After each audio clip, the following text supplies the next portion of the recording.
Welcome back, and joining us now is Chirag Sheth, Principal Consultant, South Asia at Metal Focus. Chirag, hi, welcome. And there's just so much happening in the global markets, but a lot is happening with gold itself. And the latest World Gold Council report does show us that India is now #1 when it comes to jewelry consumption in the world.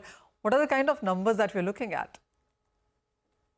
Yeah, hi, good afternoon, Manisha. So, yes, if you actually look at 2024 was a pretty strong year for India, given the circumstances that we were, where we saw gold prices touch record highs.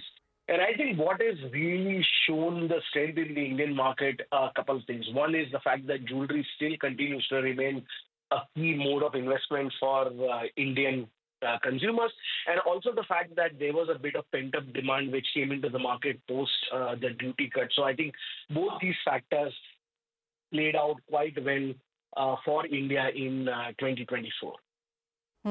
Chirag, I also want to get your sense on the kind of buying that we've seen in gold in the physical markets in US. I mean, there are so many reports on how gold is being flown into US from Dubai and Singapore and various other locations. And there are those numbers as well, the kind of millions of ounces which seems to be going into US. This was ahead of tariff. This is also because of uncertainty there.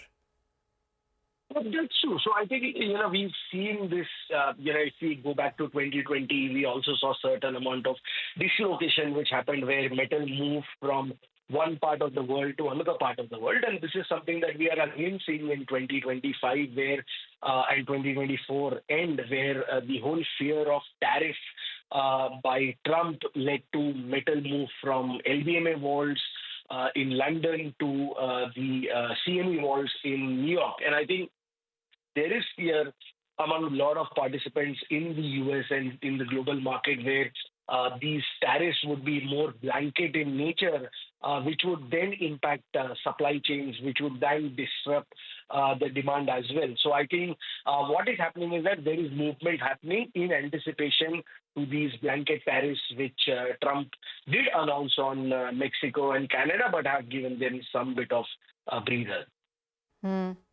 Do you see this futures to physical and this gold moving from one location to another continue even now? So, Manisha, I always say this gold is like water. It finds its way. So, if tariffs continue, then we will see bit of dislocation happening. So probably then what may happen is that gold may move from countries where there are tariffs to countries where there are no tariffs, and then to US. So these things may happen, but then what it does is increases the premium, it increases the cost of transportation, something that we've already seen happening. Oh, well, absolutely. Just coming back to numbers yet again, Chirag, and what a relief of sigh, because we haven't really overshot much higher when it comes to imports in 2024. 711 tons is a number that we can live with. Yeah, absolutely. And I think that is something. So on an average, if you look at India's imports, it ranges between 600 to only in times of, I would say, uncertainties or certain, special events, we see this jump in imports. But usually India is between 650 to 800 tons, and this is what we've done this year as well. Despite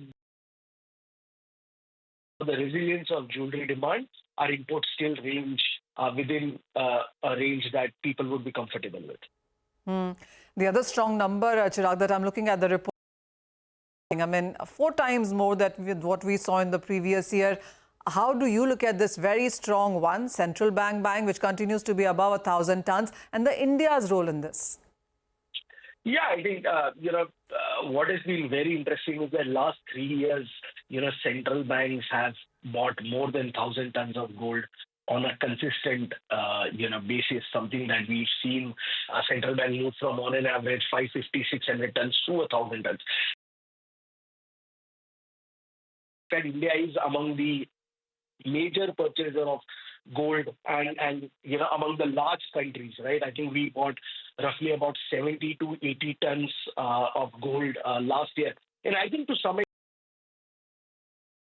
India is trying to build its gold reserve, but B, also what India is trying to do is move away from dollar denominated assets. Given the volatility that we've seen in US dollar, and also we've seen the weaponization of US dollar I think a lot of central banks are looking at moving away as much as possible from dollar-denominated assets. Oh, well, absolutely. Chirag, if you break this all down, while jewelry demand has been the highest, investment demand seems to have picked up as well. The recycled gold hasn't really shown a very strong picture. Would you say that even at these higher prices, especially at these all-time high prices, people are holding on to their gold, not bringing into the market? So that's actually true, and Manisha, I think if you look at it, what has also happened is that probably we did see some bit of recycling gold come out in 2022, 2023, but then people realize that, the moment they keep on selling, the prices tends to go up. So obviously that's there. But also in India, essentially there is a big exchange market, which actually helps. And also the fact that our gold loan market has expanded quite a lot in the last 2-3 years. So a lot of gold is actually getting pledged rather than being sold in the market. Take that point. Thank you so much, Chirag, for joining in and giving us, the outlook on the gold space right now. The only line that stayed with me, Manisha, was the fact that he said gold is like water. Obviously, it was in a different context, but comparing gold and water was something that, only Not the way person it's priced for sure. made, a serious amount of money in gold can say that gold is like water. That's what people say, right?